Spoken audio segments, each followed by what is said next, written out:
La Caisse des Jardins du littoral gaspésien vous présente votre émission d'information Reflet d'ici. Bonne émission. Bienvenue dans votre Reflet d'ici. Cette semaine, votre émission des nouvelles locales et régionales est rendue possible grâce à la collaboration de nos différents journalistes, techniciens et bénévoles. Merci à eux. Percé, bonne santé financière. L'équipe du bureau touristique de Percé a servi plus de 27 000 personnes. Il nous reste encore 4 semaines d'opération. Lancement de la campagne de dons de la Maison de la Famille. Mais je pense que ça vient vraiment répondre à plus un droit de pouvoir choisir la façon dont on veut accoucher. Intéresser les jeunes au début du cinéma. Donc, je pense que les jeunes du secondaire sont d'autant plus concernés pour comprendre un peu aussi le monde du cinéma aujourd'hui. Un agrandissement de la Maison de la Famille par enfant. Raison d'être et fonctionnement. Il faut aussi que la personne habite à distance raisonnable de l'hôpital. Donc, pour les personnes qui n'auront pas accès à ça ou qui préféreront venir mettre au monde le bébé à la chambre de naissance, bien, ça devient une option qui devient disponible pour les Gaspésiens et Gaspésiennes. Festival Les Perséides, plus de 120 films présentés. Oui, exactement, vous venez, c'est le 17e d'André Forcier. On a eu la chance de le présenter en grande primeur ici à Percé et c'était une salle comble et on a dû même le présenter, même à Gaspé, ça a été une salle comble et par la suite, on l'a représenté 2 soirs. Un premier salon des aînés dans Rocher-Percé. Alors nous, on a des...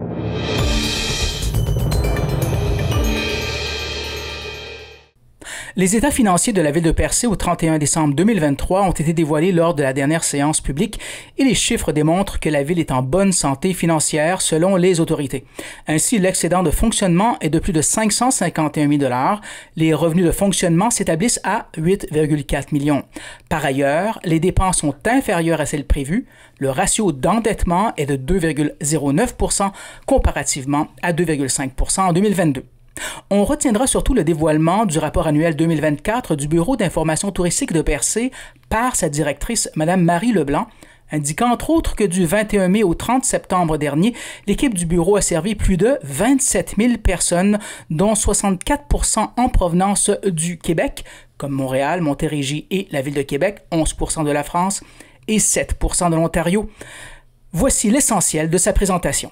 Ce rapport se veut un résumé des activités réalisées par l'équipe tourisme et culture de la ville de Percé depuis janvier 2024. Considérant la situation, c'est un peu particulier parce qu'on vient de parler de surplus financier, mais considérant la situation plutôt difficile de la présente année, notamment avec l'absence totale du budget de promotion touristique et la quasi-fermeture du bureau touristique de Percé, nos activités touristiques ont été essentiellement concentrées sur notre service d'accueil et d'information touristique ainsi que sur nos plateformes numériques. Mais malgré ce contexte précaire, financier précaire et des effectifs réduits, nos équipes tourisme et culture ont réussi à offrir un service que je qualifierais d'exceptionnel et c'est avec fierté que je vous présente ce rapport. Donc, on va commencer avec le bureau d'accueil touristique. En fait, je précise d'entrée de jeu que toutes les données touristiques qui sont contenues dans mon rapport sont extraites des statistiques et des informations qui sont recueillies au Bureau d'information touristique de Percé. Elles ne reflètent pas les données de l'ensemble de l'industrie touristique de Percé, ni celles de la Gaspésie, mais on a quand même un échantillonnage assez représentatif, donc ça représente quand même des tendances. Donc, du 21 mai au 30 septembre 2024, l'équipe du Bureau touristique de Percé a servi plus de 27 000 personnes. Il nous reste encore 4 semaines d'opération.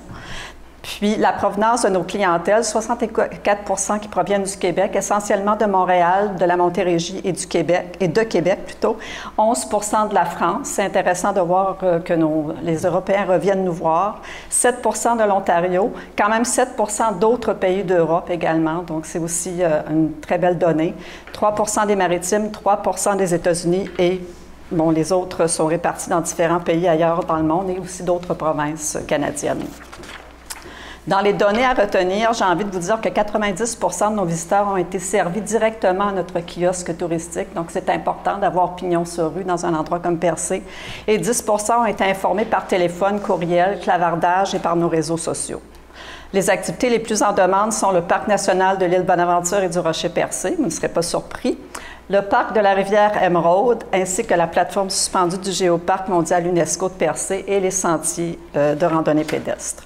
Encore quelques petites données intéressantes à noter. 61% des visiteurs sont arrivés par Gaspé, 39% par la baie des Chaleurs, alors qu'il n'y a pas si longtemps, la grande majorité arrivait de Gaspé. Donc, on voit que ça change. Les gens font le tour de la Gaspésie différemment. Puis aussi, 82% de nos visiteurs qui font le tour complet de la Gaspésie. C'est presque obligatoire. Ils sont déjà dans le bout de la péninsule, donc ils ont le choix de partir d'un côté ou de l'autre. Pour le séjour, c'est aussi des données qui sont intéressantes. 35% disent séjourner en Gaspésie de 6 à 9 nuitées. C'est pas à Percé, c'est en Gaspésie, mais quand même, ça tend à augmenter, alors que 22% disent y séjourner de 10 à 16 nuits. 16% pour 5 nuits, 13% pour 4 et un moindre pourcentage là, pour un des plus courts séjours.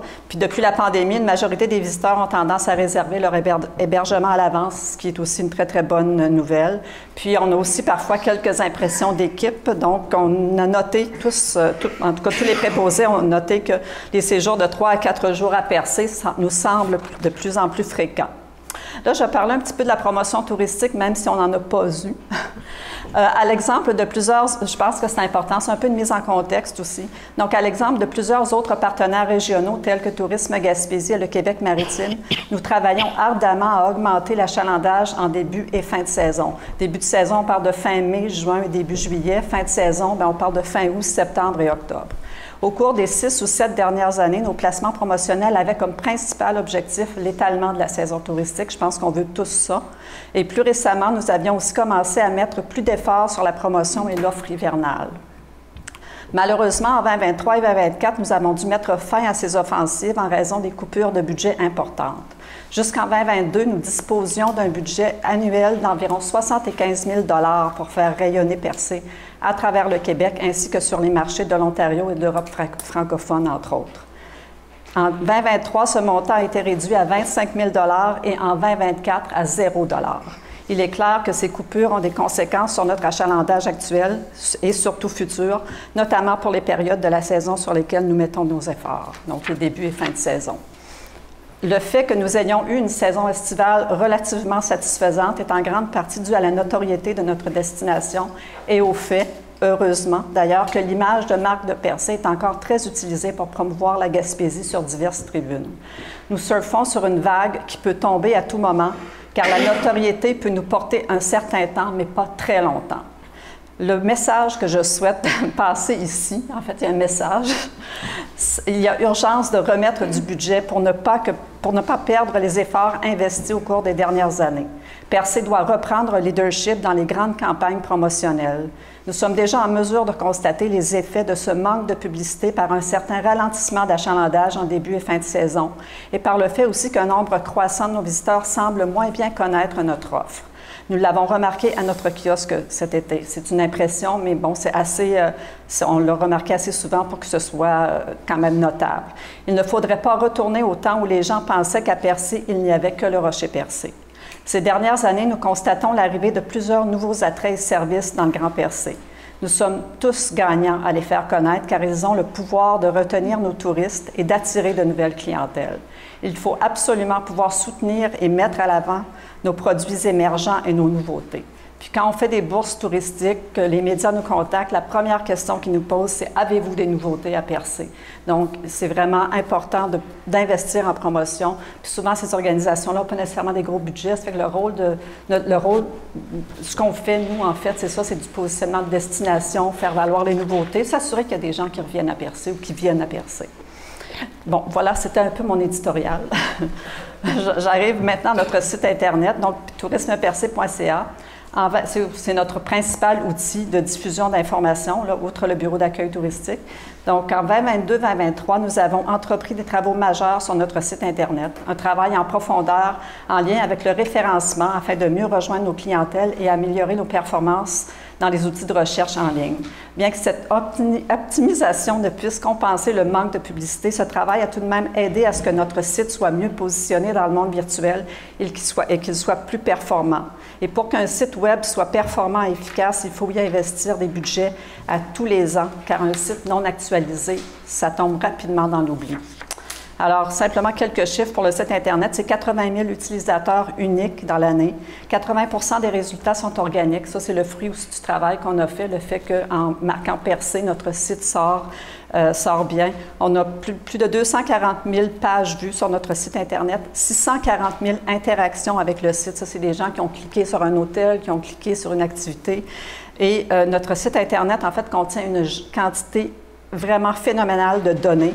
On a 300 entreprises et services touristiques qui y sont répertoriés. Et juste pour vous donner une idée, dans l'année qui se termine, on a entré 1300 événements et spectacles. Donc, sur notre site en anglais et en français, ça fait que c'est beaucoup, beaucoup de travail. C'est au quotidien, mais c'est un outil qui est essentiel. Donc, c'est important de le garder tout le temps en allant. Tourisme Percé aussi, on est sur les réseaux sociaux. On est actif sur plusieurs réseaux sociaux, mais beaucoup plus sur Facebook. Mais encore là, au risque de me répéter, ici aussi, rien n'est gratuit ni magique. Donc, pour performer réellement sur les réseaux sociaux, il faut y mettre du budget et investir sur d'autres plateformes en parallèle. Malheureusement, en raison d'un manque d'effectifs, nos publications ont été moins nombreuses cette année, mais on a quand même été présents là, de façon assez soutenue. Donc, on a 31 000 fidèles abonnés qui partagent et réagissent bien à nos publications. Cette année, on a fait 58 publications, puis 2 millions de vues sur nos publications, ce qui est aussi une très, très bonne performance.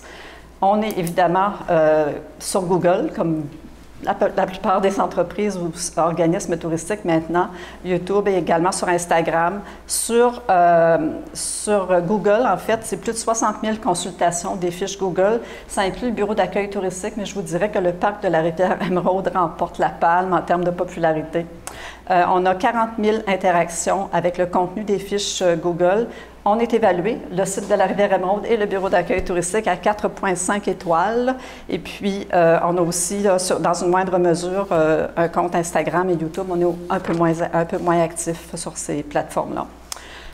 Tourisme Percé aussi en soutien logistique, ce qui nous occupe beaucoup pendant l'année. On a des demandes de toutes sortes. Donc, le bureau, même si le bureau est physiquement fermé, on est sollicité pendant toute l'année. Donc, que ce soit dans le cadre de tournages télévisuels, de demandes particulières de journalistes, de révision de contenu touristique, repérage terrain, des visites VIP, rassemblement au projet particulier. Nos services sont sollicités à l'année pour des demandes spéciales et parfois un peu inusitées.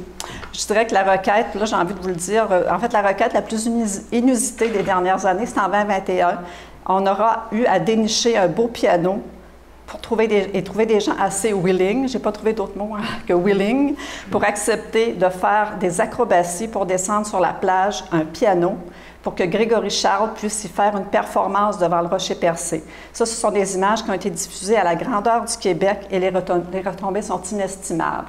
Donc, quand le téléphone sonne et qu'on a des demandes de cette nature-là, il faut être en mesure de répondre rapidement, de faire un suivi rapidement, puis de montrer à quel point on est efficace, puis qu'on a envie que ça se passe à Percé, parce que c'est de la très grande publicité qui nous coûte très peu d'argent.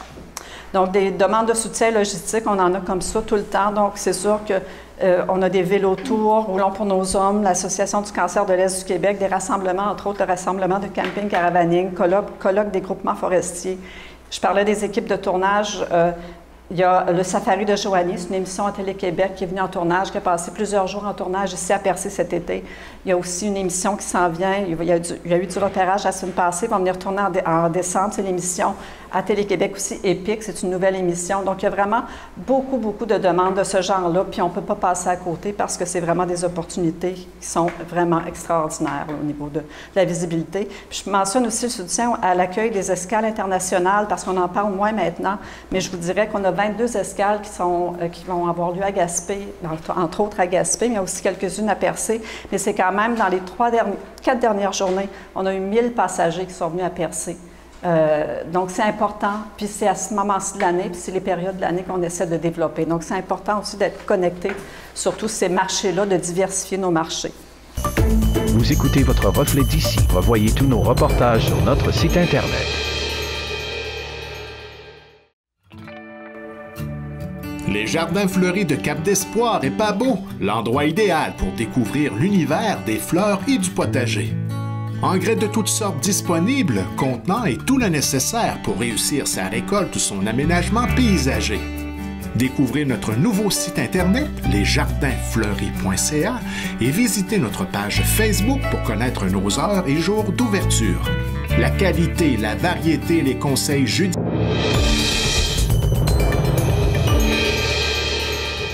La Maison de la famille par enfant à Gaspé lance sa campagne de dons pour financer un agrandissement visant à offrir des services périnataux novateurs et une nouvelle salle polyvalente. Mais comment mobiliser les entreprises locales et la population pour atteindre l'objectif de 300 000 $? Tatiana Rivera, agente de développement, nous en parle. Ben, effectivement, donc le projet d'agrandissement, il est évalué présentement à 1,2 million pour sa construction. Donc, le projet d'agrandissement en tant que tel, c'est un ajout à la structure déjà existante de la maison de la famille. Donc, le budget, il est un petit peu divisé en 4. Donc, on a un premier quart qui est du montant qui est apporté par la maison de la famille. Il y a un quart, on attend la confirmation, mais c'est en bonne voie qui proviendrait du ministère de la Santé et des Services sociaux. On a un quart apporté via la ville et la MRC, donc qui ont été annoncés lors de la conférence de presse. Et puis le dernier quart, donc c'est le fameux 300 000 qui va être allé chercher via une campagne de dons. D'accord. Donc, ce que j'entends là, c'est qu'il y a quand même une bonne collaboration, que ce soit au niveau local, parce que si le CIS de la Gaspésie embarque ou que la MRC aussi, il y a quand même, ils réalisent qu'il y a quand même, que c'est important, en fait, j'imagine, ce dossier-là. Oui, ben, on se rend vraiment compte que c'est un projet qui englobe tout le monde parce que ce soit, c'est un projet par la communauté pour sa communauté. Donc, que ce soit au niveau des instances comme la ville ou la MRC, on le sait qu'il y a des enjeux, tu sais, d'étendue du territoire. Donc, la difficulté ou en tout cas, tu sais, ça peut devenir un enjeu de se déplacer en pleine tempête de neige pour aller accoucher à Gaspé quand tu restes à Murdochville. Donc, ça va répondre à ces besoins-là. Et puis, au niveau du ministère de la Santé, donc du CIS, c'est sûr que tu sais, ça vient ajouter, c'est une complémentarité d'offres, je dirais. D'accord. Alors, au niveau de tout ce qui est un peu échéancier, tout ça, je sais que la campagne de dons donc, est déjà en cours. Oui. Jusqu'à quand elle s'étire? Et puis, pour ce projet-là, vous voyez dans l'idéal, quand est-ce que les gens pourraient profiter de ce service-là? Ben, on fait une campagne de dons très courte. Donc, on l'a annoncé le 2 octobre et il va être possible de faire un don jusqu'au 8 novembre. Mais en parallèle de ça, on avait monté un comité de financement, donc qui est constitué de différentes entreprises de la MRC de la Côte de Gaspé qui se sont portées volontaires pour eux-mêmes aller chercher des financements auprès d'entreprises locales. Donc, eux font leur travail de leur côté et en plus de ça, donc, on a la possibilité de faire des dons via une plateforme de dons en ligne, donc sur notre site web. Donc, tout un chacun peut faire un don, peu importe le montant, ça va toujours avancer le projet. D'accord. Et dans l'idéal, alors, quand est-ce que les gens pourraient profiter de ce service-là si jamais tout va comme vous voulez? Est-ce que le fait d'avoir assez vous rassembler l'argent nécessaire pour que l'agrandissement se fasse et qu'on puisse profiter de cette chambre de naissance, je crois, et une chambre de latence? Oui, si tout va bien, dans le meilleur des mondes, on fera l'appel d'offres pour la construction au printemps, pour un démarrage, hiver-printemps, printemps-hiver, pour un démarrage fin printemps, début été 2025 et une mise en opération des services à la fin de l'automne, début de l'hiver 2025. Ça, c'est si tout, si tout se passe comme prévu. Alors, ce serait quoi le plus gros défi dans le fond? Parce que là, j'entends qu'il y a un peu de conditionnel là-dedans quand même, mais votre plus gros défi, je sais qu'il reste aussi financier, mais dans le détail de ces finances-là, ce serait quoi? Ben, c'est vraiment un projet qui est bien ficelé. Ça fait plus de 2 ans que la Maison de la Famille travaille dessus. Donc, les plans sont avancés. Là, on est plus dans les détails de la construction. Qu'est-ce qu'on met dedans, les ventilations, etc. Donc, il n'y a pas vraiment de choses qui pourraient venir retarder, si ce n'est les aléas de la météo, par exemple, et la disponibilité des contracteurs à mener à bien le projet. D'accord. Donc, j'imagine que c'est comme ça fait 2 ans que vous travaillez dessus. Est-ce qu'on peut dire que dans le milieu, il y a un besoin? Parce que je sais que en parlant avec certaines sages-femmes, justement, on parlait justement de c'est comme il y a un engouement qui a l'air d'être de plus en plus présent et peut-être un intérêt aussi à avoir ce type de pas forcément accoucher dans un milieu hospitalier, mais aussi d'avoir des chambres de latence. Est-ce que à la Maison de la Famille, vous ressentez ça aussi? Oui, mais je pense que ça vient vraiment répondre à plus un droit de pouvoir choisir la façon dont on veut accoucher, comme dans un grand centre urbain. Que c'est pas parce qu'on habite en région qu'on doit être limité dans les services qui sont offerts aux familles. Donc, la chambre de naissance, ce serait vraiment une première au Québec qu'on ait une chambre de naissance à même un organisme communautaire famille. La chambre de latence, donc elle serait pour toute personne, même si elle n'est pas suivie, même si sa grossesse n'est pas suivie à la Maison de la Famille, pour toute personne qui demeure loin et qui aurait besoin de vivre les premières phases de l'accouchement à 5 minutes de l'hôpital, dans un milieu sécuritaire et confortable, parce que malheureusement, des fois, quand le travail commence, mais pas vraiment, ben, on vient à l'hôpital, on nous dit, ben non, c'est trop tôt. Donc, l'option, c'est ou repartir chez soi ou rester à l'hôpital, ce qui est pas non plus, ce qui peut ne pas être relaxant en soi. Et puis, ben, on vient aussi répondre à un besoin communautaire avec cet agrandissement par la construction donc d'une salle polyvalente qui va permettre entre autres d'accueillir des cuisines collectives. Parce qu'on a vraiment un engouement pour ce genre d'activités communautaires. Et il y a peu de salles au centre-ville de Gaspé, peu de cuisines aussi disponibles pour réaliser ce genre d'activité-là. Alors pour les gens qui nous écoutent et qui voudraient faire un don, tu as parlé de plateforme tout à l'heure. Est-ce que c'est sur un site web en particulier où on peut trouver l'information pour faire justement un don? Oui. Alors, sur le site de parentsfants.com, on a un onglet qui s'appelle campagne de dons et à même cette page, on a à remplir un petit formulaire qui permet dans lequel on indique le montant du don, donc qui nous permet de récolter les dons faits par la population.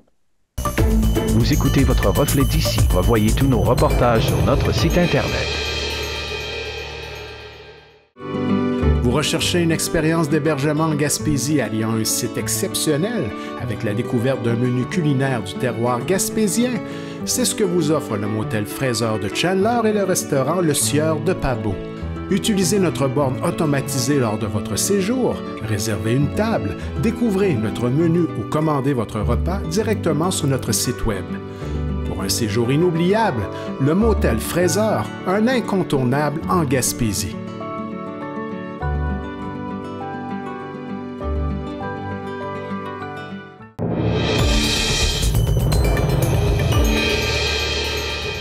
La Maison de la Famille par enfant à Gaspé se prépare à offrir des services inédits pour les futures mères avec un agrandissement prévu en 2025. Mais comment ce projet novateur transformera-t-il l'offre périnatale en région? Geneviève Guilbeault nous éclaire sur cette initiative unique au Québec. Moi, je suis sage-femme depuis 2004. Donc, j'ai gradué de l'Université du Québec à Trois-Rivières cette année-là. Depuis ce temps-là, je pratique à titre de sage-femme. Depuis 2022, je suis sage-femme pour le CIS de la Gaspésie après plusieurs années au Bas-Saint-Laurent. Puis, depuis 2023, je suis responsable des services de sage-femme, ce qui veut dire que je suis encore sage-femme, mais j'ai aussi un rôle de coordination clinique et de développement.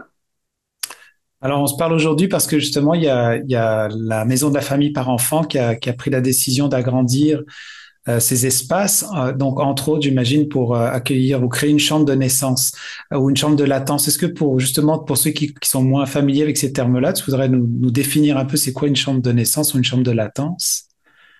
Oui, ben en fait, ce qu'il faut que je précise, c'est que c'est vraiment un projet qui a été mené avec de multiples partenariats, donc incluant plusieurs acteurs au sein même du CIS de la Gaspésie, que ce soit au niveau médical, infirmière, des acteurs de la communauté, des sages-femmes. Donc, vraiment, tout le monde a mis la main pour créer ce projet.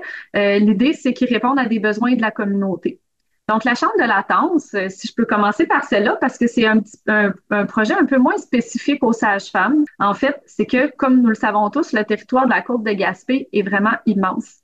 Parfois, les femmes qui restent plus loin de l'hôpital, ils sont placées devant une dure décision, à savoir quand se déplacer pour l'accouchement. Donc, surtout celles qui ont déjà des antécédents d'accouchement rapide, c'est pas une décision facile à prendre. On veut pas arriver trop tôt, mais on veut pas arriver trop tard non plus. Donc, le but de la chambre de latence, en fait, c'est de donner un espace qui ressemble à la maison pour que les familles puissent se rapprocher de l'hôpital, mais rester dans un environnement chaleureux en attendant tout doucement que le travail s'active naturellement. Ce qu'il faut savoir, c'est que plus on arrive tôt à l'hôpital, les données probantes au niveau médical et sage-femme démontrent qu'on augmente le risque que l'accouchement ait des interventions inutiles, simplement parce que quand on arrive trop tôt à l'hôpital, ben c'est long, donc on a moins de patience envers la nature. Puis au niveau des hormones aussi, on a plus de chances que le processus lui-même de l'accouchement s'active de par lui-même quand on est dans un environnement qui est peu médicalisé. Donc, la chambre de latence permettrait vraiment à toutes les familles qui planifient un accouchement à l'hôpital de Gaspé ou encore possiblement dans la chambre de naissance, de pouvoir se rapprocher en attendant doucement que le travail s'installe. D'accord. Donc, en fait, quand on parle de chambre de naissance, est-ce que ça veut dire qu'on peut, une fois qu'on est dans la chambre de latence, on peut choisir d'aller dans une chambre de naissance ou d'aller à l'hôpital? C'est ça? Exactement. Donc, la chambre de naissance, elle est vraiment pour quand les personnes sont en travail actif. Donc, quand on est en travail actif, c'est à ce moment-là où on a besoin de soutien autant médical que psychologique. Donc là, c'est à ce moment-là où la personne, selon ses souhaits en ce qui concerne le milieu d'accouchement, peut soit transférer à l'hôpital de Gaspé, qui est à quelques minutes de là, ou encore se rendre accompagnée de sa sage-femme dans la chambre de naissance. La chambre de naissance, en fait, c'est vraiment un endroit où on peut accoucher. Donc, les femmes qui ont des grossesses à bas risque et qui ont été suivies comme telles par les sages-femmes ont le choix du lieu d'accouchement. Je veux dire qu'une femme peut choisir d'accoucher à la maison, dans une chambre de naissance ou dans une maison de naissance en ville, ou encore à l'hôpital sous les soins de sa sage-femme. Donc, c'est vraiment au niveau de risque obstétrical qui va déterminer si elle est éligible à un accouchement hors centre hospitalier. Les données probantes de plusieurs études qui ont été faites sur l'accouchement hors centre hospitalier démontrent que c'est tout aussi sécuritaire, sinon plus qu'une naissance à l'hôpital, puis c'est accompagné d'une diminution des interventions médicales pour l'accouchement. Ce qui est le plus important de garder en tête, c'est que c'est à la personne qui accouche de déterminer il est où son sentiment de sécurité. La personne qui accouche doit accoucher à l'endroit et en compagnie des personnes qui favorisent le plus possible son sentiment de sécurité. Pour certaines personnes, ça va être un hôpital. D'autres personnes se sentent moins en sécurité dans un hôpital parce que ça peut être associé plutôt à la maladie. Donc, ces personnes-là vont avoir plus souvent qu'autrement envie de mettre au monde un bébé en dehors de l'hôpital, mais accompagné de soutien médical qualifié pour une expérience sécuritaire. Ces personnes-là vont se tourner soit vers le domicile ou encore vers une chambre de naissance hors centre hospitalier. Dans la côte de Gaspé, ce ne sont pas toutes les personnes qui vont être admissibles à un accouchement à domicile, entre autres à cause de l'immensité du territoire. Pour que l'accouchement à domicile soit sécuritaire, il faut aussi que la personne habite à distance raisonnable de l'hôpital. Donc, pour les personnes qui n'auront pas accès à ça, ou qui préféreront venir mettre au monde le bébé à la chambre de naissance, ben ça devient une option qui devient disponible pour les Gaspésiens et Gaspésiennes. Puis j'aimerais qu'on parle un peu de cette collaboration. Tu en as parlé un petit peu au début, mais justement, je comprends que dans le fond, l'hôpital de Gaspé, parce que c'est là qui concerne par rapport à la maison par enfant, il y a une collaboration. Il n'y a pas, c'est-à-dire que c'est pas que vous n'êtes pas comme une rivalité de plus par rapport aux qui va accoucher où, qui veut s'approprier les accouchements des autres. Enfin, je schématise là, mais je veux dire, c'est comment ça se passe justement au niveau de l'ambiance générale vis-à-vis de ce projet-là, parce que c'est quand même à Gaspé quelque chose qui est assez nouveau. Oui, bien en fait, ce qu'il faut savoir, c'est que la population a milité pendant plusieurs années pour avoir des sages-femmes dans la côte de Gaspé.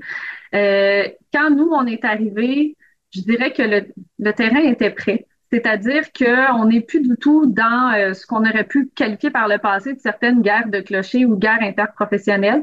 Je pense que tous les professionnels ont vraiment évolué. On est rendu en 2024. La collaboration interprofessionnelle, c'est quelque chose qu'on a tous compris qui profite à tout le monde, d'abord et avant tout à la clientèle, mais aussi aux différents intervenants. Donc, de travailler en complémentarité les uns avec les autres fait en sorte qu'on n'est pas en train de se voler le gâteau, plutôt qu'on le déguste ensemble et ça devient des expériences qui sont extrêmement riches, comme je disais, d'abord et avant tout pour la clientèle, mais aussi pour les professionnels. Donc, on se voit vraiment comme des collègues qui travaillons tous ensemble dans la complémentarité de nos approches respectives.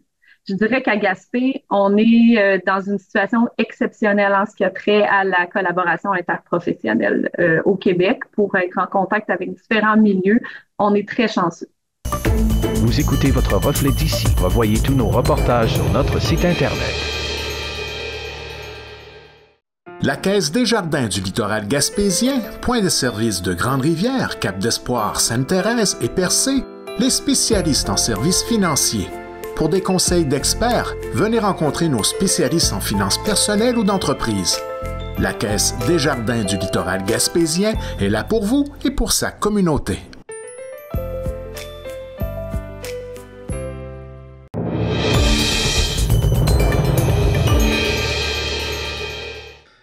Le Festival des Perséides présentait une conférence intitulée « La naissance du cinéma » qui nous permet de découvrir les machines et les personnages aux origines du cinéma. De la lanterne magique aux premières images en mouvement, Martin Châteauvert, consultant technique et collectionneur, nous présente cette conférence en compagnie d'Adeline Rognon, une artiste en art visuel. Nous les rencontrons, ainsi que le directeur général et artistique du festival Les Perséides, François Cormier, de même que le technicien en loisirs de l'École secondaire du littoral, Gabriel Poirier, dont ses étudiants ont assisté à cette conférence le 23 septembre dernier. Cette conférence-là, vous l'avez déjà présentée au grand public, mais cette fois, vous la présentez à des jeunes du secondaire. Pourquoi cette initiative? Ben, écoute, cette présentation, ça s'appelle « La naissance du cinéma » et c'est l'histoire du cinéma en même temps que Martin Châteauvert et Adeline Rognon qui sont venus présenter toute cette projection avec des équipements anciens du cinéma. Je pense que ça fait partie de l'éducation cinématographique et aussi de comprendre d'où vient le cinéma, parce qu'aujourd'hui, dans un monde où on est inondé d'images sur toutes les plateformes, sur tous les outils de communication qu'on a entre les mains, je pense que c'est important de revenir un peu au début du cinéma et de voir comment, à cette époque-là, on parle vraiment là, du siècle passé, de voir comment les images ont influencé la création, puis des premiers projecteurs de films. On parle de lanternes magiques, on parle d'images dessinées qu'on projetait pour faire animer sur un écran qui impressionnait déjà le monde à l'époque. Donc, je pense que les jeunes du secondaire sont d'autant plus concernés pour comprendre un peu aussi le monde du cinéma aujourd'hui. Fait que c'est tout simplement pour ça. On a proposé à l'école littorale secondaire de Grande-Rivière de venir ce matin ici au Centre d'art de Percé pour cette présentation et ils ont tout de suite ouvert, très intéressés, l'animateur culturel Gabriel. Donc, on est très heureux vraiment de les accueillir et aussi ça les sensibilise au lieu, à la salle de cinéma ici, puis au Festival des Perséides, bien sûr, que nous on présente maintenant depuis 16 ans à Percé. Martin Châteauvert. Je viens de Montréal pour faire une conférence sur l'histoire du cinéma, sur les premières techniques du début de la préhistoire du cinéma jusqu'au cinéma des premiers temps. Donc, cette conférence, qu'est-ce qu'elle va aborder? En fait, on va aborder vraiment non seulement les débuts du cinéma, mais tout ce qui est venu avant l'invention du cinéma. Donc, les premiers, ce qu'on appelle les jouets optiques, la première capture de mouvement, les premières projections sur plaques de verre avec des lanternes magiques, qui se trouvent être l'ancêtre des projecteurs diapo. Ensuite, on va aborder les premiers créateurs d'appareils cinématographiques. On va finir avec les Frères Lumière. Je vais présenter à l'aide de cet appareil qui est à côté de moi les premiers films des Frères Lumière. Ensuite, on va présenter des films de Georges Méliès. Et vous avez emmené de l'équipement avec vous, peut-être nous les présenter? Oui. À côté de moi, on a un projecteur 35 mm français de la marque Pathé qui date de 1908. Derrière moi, on a une lanterne magique britannique qui date de 1860. Et puis au fond derrière, on a un projecteur 16 mm qu'on retrouvait plus couramment dans les écoles à notre époque à nous. C'est quoi qu'on veut dire par lanterne magique? Qu'est-ce qu'elle a de particulier? Parce que bon, la première et la dernière que vous venez de nous nommer, c'est la bobine. Celle-là, ça se trouve être quoi? La lanterne magique, en fait, c'était comme c'était avant le cinéma et avant la photographie. Donc, c'était des images qui étaient peintes sur des plaques de verre et qui étaient projetées à l'aide de la lanterne magique, qui est un gros projecteur avec une lentille. Et puis, on mettait la plaque de verre à l'intérieur et on projetait ça sur l'écran. On pouvait raconter des histoires. Souvent, tu avais ce qu'on appelle un bonimenteur qui racontait l'histoire pendant que les projectionnistes changeaient les images. Tu avais des fois des bruiteurs, un musicien qui venait accompagner tout ça. On remonte assez loin. Vous avez même apporté, ça, je ne sais pas comment on appelle ça, là, mais comme du image par image, on pourrait dire. Ouais, l'appareil derrière, c'est pas une antiquité celle-là, par contre, c'est une réplique, mais ça s'appelle un mythoscope.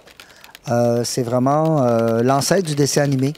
Donc, c'est tous des cartons, les images sont dessinées sur des cartons, un par un, puis quand on tourne la manivelle, on voit apparaître le film qui bouge. Ça remonte à quelle époque, on pourrait dire, le début de ça? Les premiers mythoscopes remontent à 1894, 1895. C'est une technologie qui s'est superposée à la création du cinéma parce que celui qui a inventé le mythoscope, qui s'appelle William Dixon, travaillait avec Thomas Edison sur la création du premier projecteur ou de la première caméra. Mais lui, il n'aimait pas la qualité d'image de l'appareil du kinétoscope d'Edison. Donc, il est parti de son côté, puis il a fondé la Mythoscope Company, qui, pour lui, il trouvait ça plus beau parce que les images étaient beaucoup plus grandes, donc la qualité d'image était meilleure. Et ces appareils-là étaient généralement en fonte et ils étaient installés sur les bordures de plage, sur les terrasses des cafés, des restaurants. Puis on mettait une scène noire, puis on pouvait voir défiler les films. Donc, ce mythoscope, ça c'est l'appareil. Les images, c'est, comme vous l'avez dit, c'est vous qui les avez faites. Combien il y a d'images et qu'est-ce que ça représente? Alors, on a 68 images qui défilent recto verso et ça représente quelque chose de totalement autobiographique qui pourrait l'être pour n'importe qui. C'est quelqu'un qui marche dans la neige et qui se casse la figure. Et puis au loin, on voit une vieille personne qui marche dans le brouillard. Et en bas, on a quelqu'un qui attend son autobus. Donc, finalement, c'est quand même assez complexe. Et tout est peint à la main. Il y a un fond gris et puis en pochoir, les figures sont faites de façon à être reproduites et animées. Et puis, tous les petits flocons de neige sont faits un par un à la main sur les 68 images pour donner ce petit film qui est comme un GIF à manivelle finalement. Donc des images qui roulent à l'infini tant qu'on tourne la manivelle. Puis on peut aussi faire un arrêt sur image. Combien de temps ça vous a pris pour faire toutes ces images? Ben on en a fait une série. C'est long. C'est des heures de travail. Je suis pas payée à l'heure, donc j'ai pas compté. Ouais, quand on est artiste, en fait, on compte pas nos heures. Hein. On travaille. Puis c'est les années de métier. On a des années de métier et puis il y a des choses qu'on va faire rapidement, d'autres moins rapidement. C'est sûr que les 64 feuilles, il a fallu les peindre, faire les fonds. Donc une coupe d'heure, quelques journées de boulot, quoi. Gabriel Poirier, technicien en loisirs à l'École secondaire du Littoral, donne son avis sur la présentation et partage les impressions de ses étudiants qui ont trouvé la conférence particulièrement enrichissante. Bonjour. En fait, l'activité à laquelle on vient d'assister, la naissance du cinéma, quelque chose de vraiment intéressant de voir d'où c'est parti, tout cet art-là. Beaucoup d'apprentissage, surtout au niveau des jeunes, de comprendre une image par image ou juste une petite photo, puis que les gens payaient pour voir ça. Des fois, dans le monde dans lequel on vit aujourd'hui, c'est un peu plus compliqué de s'imaginer pour ces jeunes-là qui sont nés dans cette technologie-là, 3D et tout ça. Puis ça amène à réfléchir les gens payaient pour aller voir un film qui dure 30 secondes, de juste des images qui filent, pas de son, noir et blanc, puis de voir aujourd'hui ce qu'on est rendu, c'était vraiment intéressant. Surtout de voir, comme tu dis, ils sont nés dans le 3D, tout ça. Dans le fond, eux autres, c'est juste ce qui est numérique qu'ils connaissent. Là, de voir d'où ça vient, tout ça. Donc ça, c'est ce qu'on appelle les plaques. Oui, exact, c'est ça. C'est de juste se mettre à l'idée comment c'est différent puis comment on a évolué aujourd'hui en 2024, on est vraiment ailleurs. Mais c'était le fun pour eux autres d'apprendre cet art-là, d'où ça vient. Est-ce que ça pourrait être quelque chose d'intéressant de pouvoir faire quelque chose à l'école qui tournerait autour du cinéma?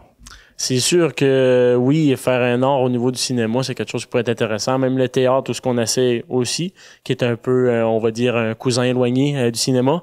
Mais c'est sûr qu'il y a quelque chose à faire dans les écoles au niveau du cinéma pour les rendre plus au courant, les rendre plus intéressés au niveau de ce art-là. Merci. C'est dans la mission des Perséides d'offrir une expérience culturelle en art visuel au public et permettre la médiation culturelle avec les artistes et artisans de ce domaine. Il est essentiel de transmettre ces savoirs et ces rencontres aux jeunes générations afin de les sensibiliser à l'art, de nourrir leur curiosité et d'enrichir leur regard sur le monde qui les entoure. Le Centre d'art de Percé, oui. Il faut mentionner que c'est un lieu mythique à Percé qui a été fondateur pour la culture en Gaspésie. Suzanne Guité, en 1952, avait transformé cette grange, qui a toute une histoire aussi, en Centre d'art de Percé, qui est devenu fondateur même pour la culture en Gaspésie, parce qu'il y avait du théâtre, il y avait des arts visuels, et il y avait aussi du cinéma. Déjà, à l'époque, il y avait une petite salle de cinéma où on présentait des films d'auteurs, donc des courts-métrages, des longs-métrages avec de la médiation culturelle. Donc, ça initiait le public, les jeunes, vraiment aux arts de l'image aussi.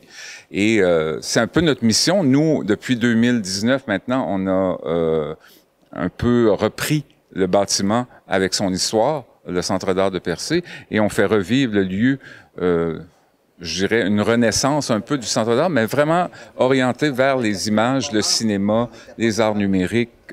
Donc, c'est notre mandat premier au Festival des Perséides.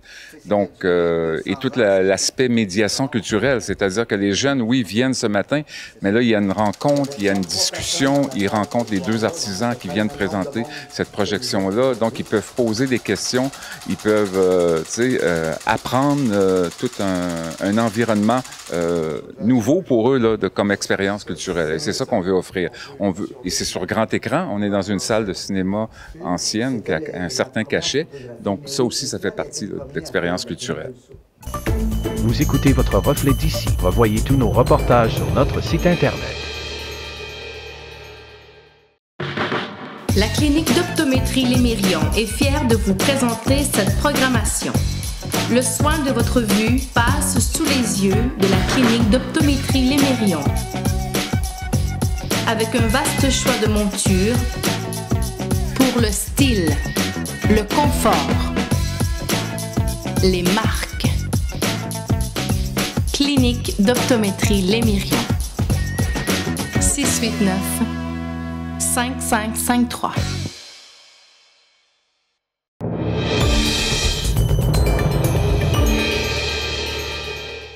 Avec Guillaume Moellenne, directeur de la programmation du Festival des Perséides, nous revenons sur cette 16e édition qui fut exceptionnelle avec plus de 120 films présentés, dont une production québécoise en grande primeur, soit Ababrouiné, dont les acteurs principaux étaient présents, dont Rémi Gérard. Donc, la 16e édition du Festival des Perséides est terminée.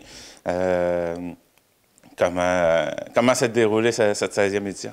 Ça a été une édition extraordinaire, vraiment, en termes d'invités, en termes de films. Ça a été une édition record. On a présenté plus de 120 films dans nos 3 salles. Ici, au Centre d'art, surtout les longs-métrages. Au Centre communautaire L'Oasis, c'était surtout les courts-métrages. La maison du court-métrage, c'est le surnom de la place. Ici, à Percé. Puis sinon, à Gaspé, on essaie de s'étendre le plus possible sur la pointe gaspésienne. Alors, on a présenté beaucoup des rediffusions et aussi pour que les gens de Gaspé puissent bénéficier, les cinéphiles puissent bénéficier de nos invités. Il y en a certains qui se sont déplacés, comme Charlotte Lebon, notre présidente du jury. André Forcier aussi s'est déplacé jusqu'à Gaspé pour les films, pour Ababouiné. Donc, vraiment une édition qui a marqué un grand coup cette année. On s'est implanté davantage dans la communauté. Il y a eu une ciné-croisière extraordinaire avec Rémi Gérard, tout de même, André Forcier, Éric Bruno. Puis aussi, le Festival des Perséides a prouvé cette année qu'il pouvait accueillir des premières ou des films inédits pour le public gaspésien, donc les distributeurs et l'industrie du cinéma ici au Québec jette un regard plus sérieux sur l'endroit pour nous offrir des films en primeur et pour les Gaspésiens, parce qu'ici, bon, on sait que le cinéma d'auteur est pas vraiment bien propagé, bien diffusé. C'est un défi. Et nous, on veut présenter ce genre de film. Alors, pendant cette vitrine-là, le Festival des Perséides, c'est le moment de faire le plein de cinéma et on a rempli notre mission. Quand tu parles de primeur, est-ce que tu parles d'Ababouiné? Oui, exactement, Ababouiné. C'est le 17e d'André Forcier. On a eu la chance de le présenter en grande primeur ici à Percé et c'était une salle comble et on a dû même le présenter, même à Gaspé, ça a été une salle comble et par la suite, on l'a représenté 2 soirs par la suite après le festival le 26 et 27 août et encore une fois rempli. Puis même, on a fait une mission à Carleton-sur-Mer il y a quelques jours pour présenter Ababouiné. Et là, au Quai des Arts de Carleton, c'était rempli aussi, 160 personnes. Donc, il y a vraiment un engouement pour ce film qui rejoint beaucoup les gens. C'est une fresque sur la transition qu'il y a eu entre la Grande Noirceur et la Révolution tranquille, mais avec le style très unique d'André Forcier rempli de réalisme magique. Alors, oui, vraiment, ce film a cartonné. Ça a été le coup de cœur du public aussi. Et on a bien hâte de voir la suite. André Forcier, même il regrettait de devoir retourner à Montréal parce qu'il aurait vraiment voulu profiter de l'événement en tant que cinéphile et non pas... Oui, en tant qu'invité aussi, mais vraiment juste profiter des films et profiter des invités qui étaient là pour échanger. Mais il était triste de revenir à Montréal si vite. Et pour lui, c'était absolu. Il fallait absolument présenter Ababouiné à Percé. Comment André a trouvé... Bon, en tout cas, de la manière que tu m'en parles, il a adoré son expérience. Est-ce que c'est quelque chose qu'il voudrait refaire, de revenir ici à Percé avec un de ses films? Oui, bien certainement. Ça a été un grand coup de cœur pour lui de découvrir la salle de cinéma dans la grange patrimoniale Charles Robin, qui a tellement changé de vocation à travers les années. Mais oui, ici, ça a été un coup de foudre et puis de pouvoir communiquer sa passion avec les gens. Ici, justement, les gens veulent manger du cinéma, mais ils n'ont pas nécessairement la chance de le faire. Alors, de voir cette passion-là dans les yeux des gens. Puis André Forcier aussi, c'est quelqu'un qui est proche de son public. Il tenait absolument à assister à la présentation, mais il n'y avait pas de place malheureusement pour lui, même s'il avait vu le film plusieurs fois avant. Mais il est resté à côté de la salle juste pour entendre les réactions, pour entendre les rires. Donc oui, je ne peux pas parler pour lui, mais je crois bien que c'est sûr qu'il voudrait vraiment revenir à Percé, mais plus en tant que cinéphile qu'en tant que cinéaste. Profiter de l'événement. J'imagine qu'Ababouiné, c'est un des moments marquants du Festival des Perséides cette année. Est-ce que vous en avez d'autres moments marquants que vous pourriez me raconter? Oui, certainement. Il y a eu la classe de maître de Charlotte Lebon. Elle a présenté son premier long-métrage, Falcon Lake, qui est sorti en 2022. Mais là, cette fois-ci, sous forme de classe de maître. Et c'était une salle remplie le samedi matin, très intime, Vraiment une superbe interaction qu'on a eue avec elle. Sinon, il y a eu Cinéma sous les étoiles. On essaie, les Perséides, de collaborer le plus possible avec d'autres festivals d'envergure au Québec. Donc, on a accueilli Festival Cinéma sous les étoiles qui présente des documentaires courts-métrages engagés et sociaux. Et on a fait ça dehors sous les étoiles, sous les Perséides, les fausses Perséides, parce que nous sommes les vrais Perséides. Puis ça a été vraiment un excellent moment. Sinon, Marcel Sabourin, on a fait une présentation en l'honneur de Marcel Sabourin. Son fils Jérôme a réalisé un documentaire à son image qui parle de l'artiste ainsi que du père. Et puis, Marcel ne pouvait pas être là, malheureusement. Il a 89 ans, donc la route aura été difficile. Mais on a fait un question-réponse sous forme de visioconférence sur le grand écran pour que les gens puissent bénéficier de sa présence. C'était vraiment un beau moment aussi. Sinon... Oui, ça a été vraiment les grands moments, là, les moments d'échange. C'est surtout ça qui frappe l'imaginaire ici. C'est un festival tellement chaleureux, les Perséides. Alors, quand il y a les cinéphiles ont la chance de rencontrer les artisans, c'est là que la magie opère. Les artisans et les acteurs, quand tu vois Rémi Gérard ici à Percé, puis que tu peux lui parler, ça doit être quelque chose pareil pour les spectateurs qui viennent voir les films. Oui, certainement. Et même, on a tenu à honorer le travail de Rémi Gérard et d'André Forcier. Aux deux, on leur a remis un trophée hommage-honneur conçu par Marie-Josée Thomy, qui est la fille de Suzanne Guitté. Puis, lorsqu'il a reçu le trophée, ça a été un moment émouvant. Puis le lendemain, Rémi Gérard, il présentait un court-métrage aussi dans lequel il jouait, réalisé par Sophie Boyer.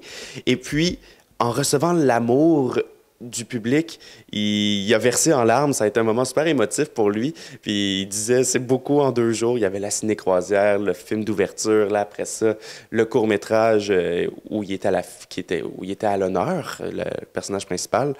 Alors, ça a été beaucoup pour lui. Puis je pense que aussi pour Rémi Gérard, ça a été une expérience formidable de rencontrer vraiment les gens personnellement. Puis lui, c'est un gars de passion. Justement, dans le film de Sophie Boyer, le court-métrage, il a joué de façon tout à fait bénévole.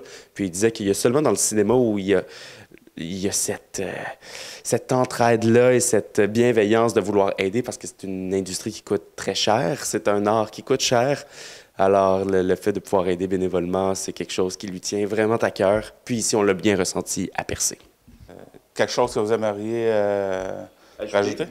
Non, on a très hâte à la prochaine édition qui sera encore flamboyante et on grandit sans cesse. On a très hâte de voir la suite. Puis merci beaucoup. Merci de l'intérêt. Les prix ont été remis comme suit. Le jury, composé de Charlotte Lebon, Sophie Desmarais et Sophie Fauché, ont décerné le grand prix du jury au long-métrage Banel et Adama par Ramata Toulesi. Le prix du meilleur long-métrage documentaire est allé à Never Look Away par Lucie Lawless. Quant au jury des courts-métrages, Mathieu Lheureux et Annick Loisel, le prix du meilleur court-métrage international a été à 2 films, soit Eldorado de Mathieu Volpe ainsi qu'à There's No Friend's House de Abbas Taheri. Le prix du meilleur court-métrage québécois a été décerné à Le Petit Panier à roulettes par Laurence Lee. Le prix Louis Roy Gaspésie et les îles de la Madeleine a été remis au court-métrage Toujours les mêmes, réalisé par Alexandre Cossette et Kevin Espinoza Rivière. Le prix court-métrage d'animation a été remis au film québécois Les Fleurs sauvages par Rodolphe Saint-Gelais et Thierry Sirois. Quant au prix meilleur court-métrage jeunesse, il a été remis au film norvégien Peut-être pour toi d'Alexandre Ofog. Et enfin, les coups de cœur du public sont allés au film d'ouverture Ababouiné d'André Forcier dans la catégorie des longs-métrages et à Dors près de moi de Sophie Boyer dans les courts-métrages. Vous écoutez votre reflet d'ici. Revoyez tous nos reportages sur notre site Internet. La boutique Le Mercier de Chandler, l'endroit où magasiner un vêtement devient une expérience en soi. Venez nous voir en magasin et soyez accompagnés par des professionnels soucieux de vous offrir la qualité avec le style, l'originalité et ce pour toutes les occasions. Nous avons de tout pour le sportif, l'homme d'affaires et des occasions spéciales qui requièrent un service personnalisé pour faire de vos événements des moments inoubliables. 484 rue Hôtel de Ville Chandler, 418-689-2404 ou visitez notre page Facebook Le Mercier Chandler. Boutique Le Mercier, la référence en mode masculine en région.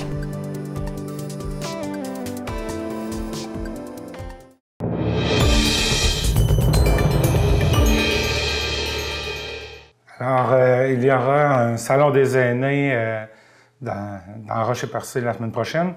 Et pour nous en parler, je suis en compagnie d'Odette Charbonneau, coordonnatrice du salon. Bonjour. Bonjour. Donc, le salon des aînés, qu'est-ce que c'est? En fait, c'est un lieu de rencontre pour les aînés de toute la MRC. C'est les rencontres 2024, le salon des aînés. Le thème, c'est « On prend soin de nous ». Si ça se fait à chaque année, on vous en est à... C'est quelle édition, celle-là? C'est notre première édition. Ah, c'est la première fois qu'il y a un salon des aînés dans le Rocher-Percé. Oui. Ah, la toute première. Donc, j'imagine que vous allez avoir l'intention de refaire ça. Si c'est la première, l'idée de faire ce salon-là vient de où? En fait, les aînés, on sait que la population est vieillissante, hein? Et puis les aînés dans notre MRC ont besoin des fois d'événements spéciaux. On voit partout des salons des aînés. Alors nous, on a décidé d'en faire un peu différent. C'est pas un salon commercial, c'est gratuit, il n'y a rien à vendre dans ce salon-là. C'est vraiment un lieu de rencontre où les aînés vont pouvoir discuter avec les représentants des organismes qui prennent soin d'eux. Alors, c'est vraiment là un lieu de rencontre, c'est un lieu de discussion, un lieu de partage pour les aînés de la MRC. Et de découverte, parce que vous parlez des organismes qui s'occupent d'eux autres vont être là. Donc, en même temps, ça va leur permettre de découvrir quels sont les organismes, mais les ressources. C'est quoi les ressources que je peux aller chercher? C'est tous les services qui vont être au même endroit. Hein? On sait que quand on a besoin de services, on peut faire le 811, c'est facile. Mais parfois, on n'a pas le réflexe de faire 811, puis là, on fait un numéro de téléphone qui nous renvoie un autre numéro, qui nous renvoie un autre numéro. Tandis que là, ils vont tout avoir au même endroit, dans le pavillon Bien-traitance. Tous les organismes qui s'occupent des aînés vont être là. Donc, ils vont pouvoir aller discuter avec ces gens-là. Je vous donne un exemple. L'appui pour la prochaine danse va être là. Alors, ils vont pouvoir aller discuter, puis savoir comment ça fonctionne, comment les rejoindre aussi. Les services à domicile, comment ça fonctionne, comment on peut les rejoindre. Donc, c'est vraiment là qu'ils vont pouvoir rencontrer ces gens-là, puis se faire une tête, puis savoir après où aller chercher l'aide ou l'information. Donc, ce salon-là, où est-ce qu'il va se faire? C'est au Camp Bellefeuille, le 17 octobre. On sait que le Camp Bellefeuille, ce sont des pavillons. C'est très grand. C'est très grand. Donc, on a des bénévoles qui vont accompagner aussi les aînés entre les pavillons. Donc, on a le plus grand pavillon, c'est le pavillon Bien-traitance, où tout le monde est là. Ensuite, on va avoir aussi le pavillon On bouge. Les aînés, on aime ça, bouger. Alors, dans le pavillon On bouge, il va y avoir du yoga sur chaise, il va y avoir de la Zumba, bien sûr, il va y avoir de la danse. Il va y avoir des marches prédictions. C'est pour faire bouger un peu les aînés, puis pour leur montrer le genre d'activité qui se passe dans les clubs ici et dans les organismes qui offrent des activités pour eux. Ça, c'est le pavillon On bouge. Vous dites que vous allez les faire bouger. Allez-vous les faire marcher un petit peu?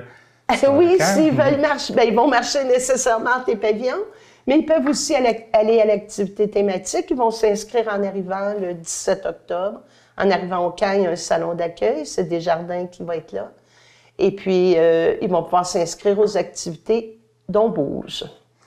Donc, la semaine prochaine, vous avez dit que c'est gratuit. Oui. Donc, si ils veulent avoir plus d'informations... Sur notre page Facebook, le Salon des aînés 2024, Salon des aînés Rocher-Percé 2024, sur Facebook, toute l'information sort au fur et à mesure. On n'a pas voulu tout mettre dans la même publication, donc on en sort un petit peu à tous les jours. Question de garder un peu de surprise. On se garde des surprises. Par exemple, on va se garder des surprises dans le pavillon On mange. On mange, il va y avoir les petits plats givrés du Centre d'action bénévole. C'est un service qu'ils offrent. Ils vont pouvoir faire la dégustation. Il va y avoir aussi d'autres surprises parce que c'est un léger dîner, un dîner léger. Mais les aînés vont pouvoir manger. Là, je garde la surprise.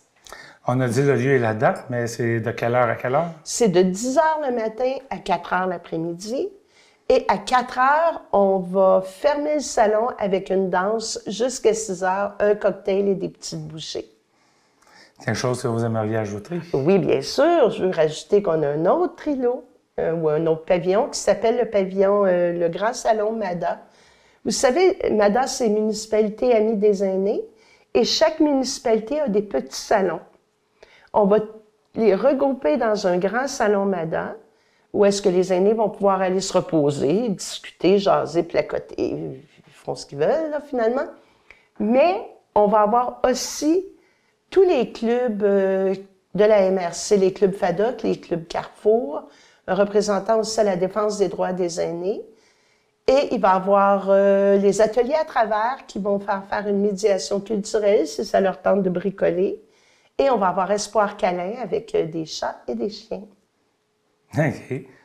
Donc, ils vont être là avec les chats et les chiens? Oui, ils vont être là avec les chats et les chiens. Un peu de zoothérapie? Un peu de zoothérapie, mais surtout des conseils aux aînés. Hein. Comment s'occuper? Comment s'en occuper? Si on veut adopter, qu'est-ce qui est le mieux pour eux? Alors, c'est un peu ce qui va se passer au salon.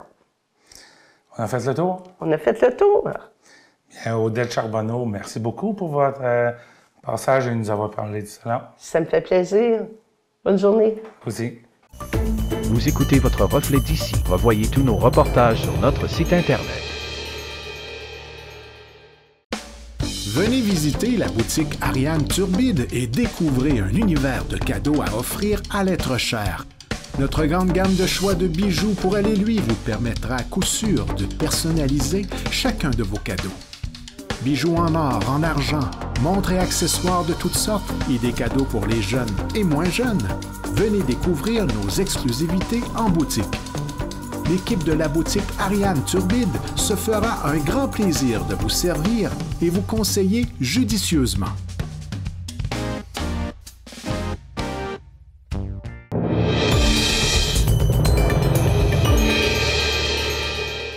La pêche au Québec fait face à des défis majeurs de précarité, vieillissement et manque de main-d'œuvre, tant dans la capture que dans les usines. Un diagnostic du Comité sectoriel de main-d'œuvre des pêches maritimes révèle que 47% des pêcheurs et 73% des travailleurs d'usine ont 45 ans et plus.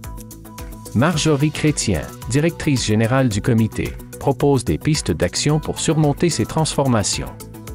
Québec a accordé une subvention de 6 millions de dollars pour des formations, avec plus de 200 inscriptions en Gaspésie et aux îles cet hiver, doublant les attentes initiales.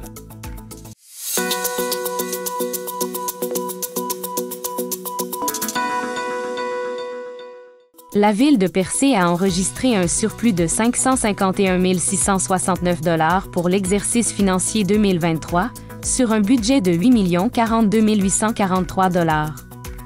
Ce résultat positif est attribué à des dépenses inférieures, notamment pour le déneigement, et à des revenus de taxes plus élevés, grâce à de nouvelles constructions et permis de rénovation. Le surplus non affecté atteint 1 141 235 $ et l'excédent de fonctionnement affecté est de 810 000 $. La dette nette à long terme de la municipalité s'élève à 8 millions de dollars. La firme comptable qui a préparé les états financiers a également mentionné l'impact potentiel d'une enquête de l'unité permanente anticorruption.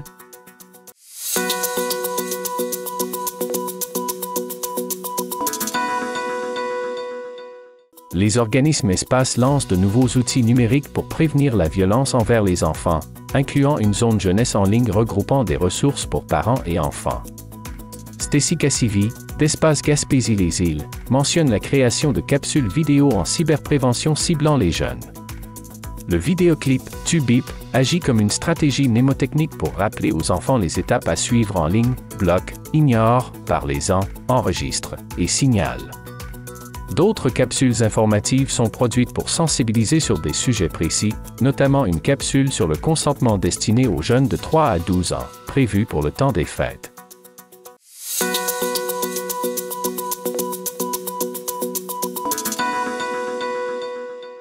La Maison de la famille par enfants de Gaspé a lancé une campagne de financement de 300 000 $ pour soutenir l'agrandissement de ses locaux et la construction d'une chambre de naissance.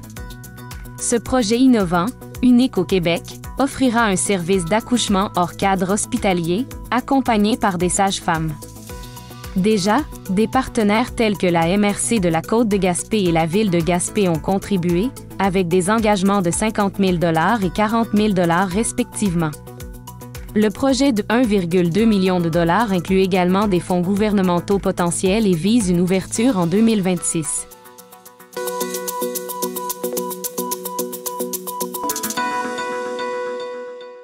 Le débat des candidats pour la mairie de Percé a attiré une foule nombreuse, remplissant le gymnase avec 75 spectateurs. Organisé par l'Oasis de Percé, l'événement a duré plus de 90 minutes et a vu Michel Poisson, Alexandre Vibert d'Arèche, Daniel Leboeuf, Linton Couture et Olivier Lafontaine présenter leurs priorités. Les discussions ont couvert divers sujets tels que l'érosion des côtes, le tourisme, la culture, la gouvernance et le budget municipal. Bleu FM a recueilli les impressions des participants, dont le conseiller Yannick Cloutier, qui a exprimé sa satisfaction. Le vote est prévu pour le 27 octobre.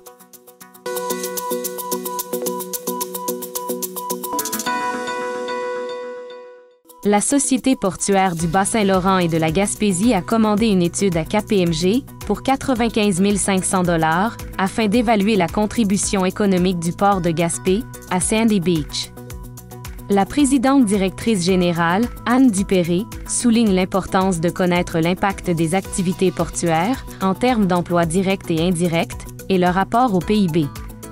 L'étude, inédite depuis le transfert des infrastructures d'Ottawa à Québec, vise aussi à démontrer les avantages environnementaux du transport maritime, notamment la réduction des émissions de gaz à effet de serre.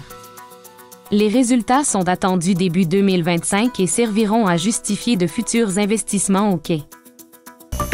Vous écoutez votre reflet d'ici. Revoyez tous nos reportages sur notre site Internet. Marché Richelieu de Cap-d'Espoir, l'endroit où faire son épicerie, devient un plaisir à découvrir et à partager. Venez déguster nos produits du terroir gaspésien et nos spécialités cuisinées ici même, la cuisine de notre chef Nicolas. Que ce soit pour le prêt-à-manger ou un dessert fait maison, pour des produits frais, de la bonne bière gaspésienne ou simplement pour le plein d'essence, rendez-vous au marché Nicolas de Cap-d'Espoir. Vous écoutez votre reflet d'ici. Revoyez tous nos reportages sur notre site Internet.